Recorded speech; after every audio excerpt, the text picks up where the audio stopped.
Assalamualaikum dan salam sejahtera. Pertubuhan Gagasan Inovasi Rakyat Malaysia. Soalan lazim. FAQ ini disediakan sebagai penjelasan terbuka kepada pencarum yang kecewa, keliru atau marah susulan penangguhan tuntutan. Ia bukan bertujuan mempertahankan mana-mana pihak, tetapi untuk meletakkan realiti perjuangan ini secara jujur dan berfakta.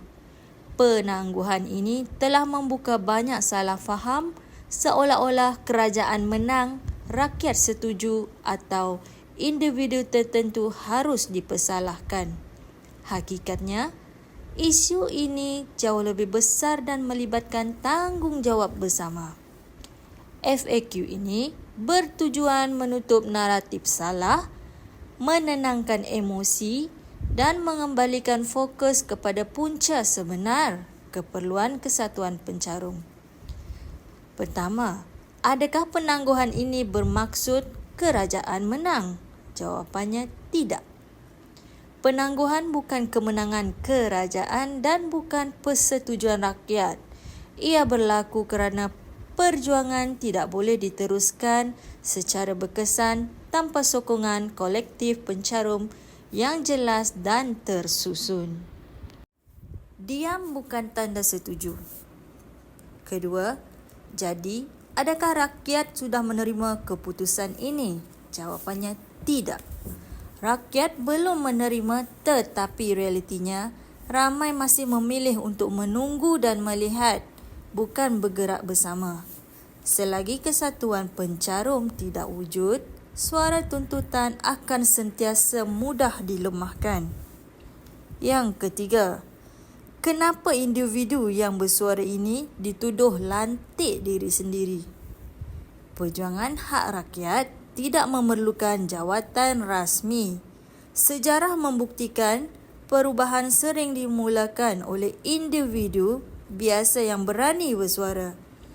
Isu sebenar bukan siapa yang bercakap, tetapi sama ada rakyat bersedia menyokong dan bergerak bersama. Yang keempat, betul ke konten ini sebab takut dapat amaran atau disenyapkan? Jawapannya, tiada bukti sahih untuk dakwaan sedemikian. Naratif ketakutan hanya mengalihkan fokus daripada isu sebenar. Kenapa sokongan pencarum masih lemah dan tidak tersusun? Menakut-nakutkan rakyat bukan hujah. Yang kelima, kalau begitu, kenapa tuntutan tidak diteruskan walaupun ramai kecewa? Kekecewaan sahaja tidak mencukupi untuk menggerakkan perubahan. Perjuangan memerlukan sokongan terbuka, penyertaan berterusan, kesediaan menanggung risiko bersama.